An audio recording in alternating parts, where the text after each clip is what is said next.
Next question. Sige, kulang mo ha? Kulang mo? Yes. Okay, next. Why is the connective tissue considered the most abundant tissue in the body?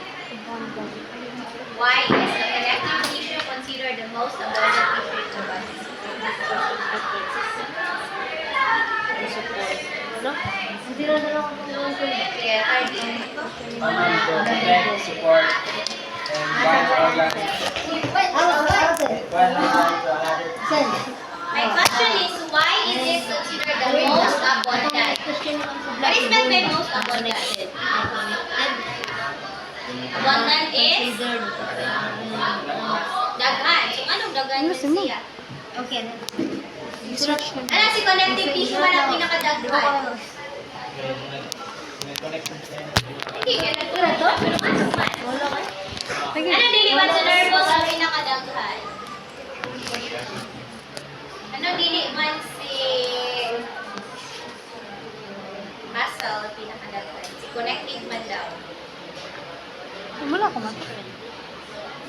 Oh, wala lagi din. Ilang tawa yung lawas. Kayo daw ang connective ang pinakadaghan. What's the reason behind that? Kasi there's no support? Mas mabilis. What makes up most of your body? Ano man? Ano, dahil si connective ang pinakadagan sa itong lawas? Kay? Lakit sa dahil si connective, si...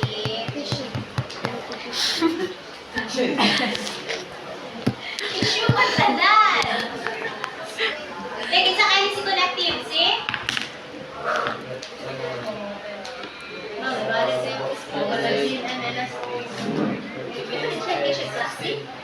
Well, not just that.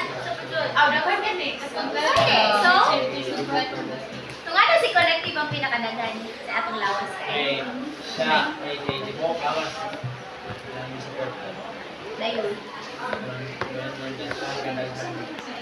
Sige, you can give a more definitive answer. O kamo. Ako wala.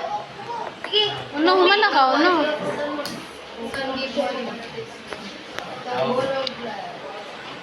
O sige.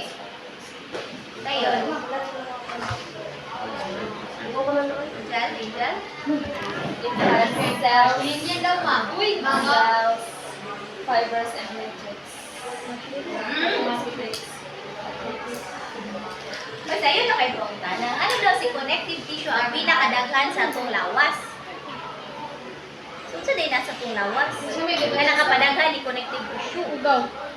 Kay nasa yung fiber, collagen. Pa dyan, it gives strength. Gaan naman na patuting bangon si fiber, si collagen, may gaan. Kinsa dyan? Ako. Ano ba ka? Kabubit, ano daw? Sige daw. Usay na sa itong lawas na nakapadaghan ni connective. Kay connective man siya. Bone cartilage.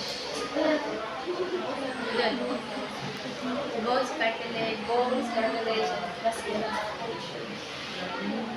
Diba? Connective tissues. Connective tissues proper. Tissue proper. So therefore, nagkay sila. Anara! No? Okay na ba? Imagine na ba mo? Ato ang buko. Ato ang dugo. Ato ang... Kana palang daan, ang timbang sa imong buko, sa imong dugo.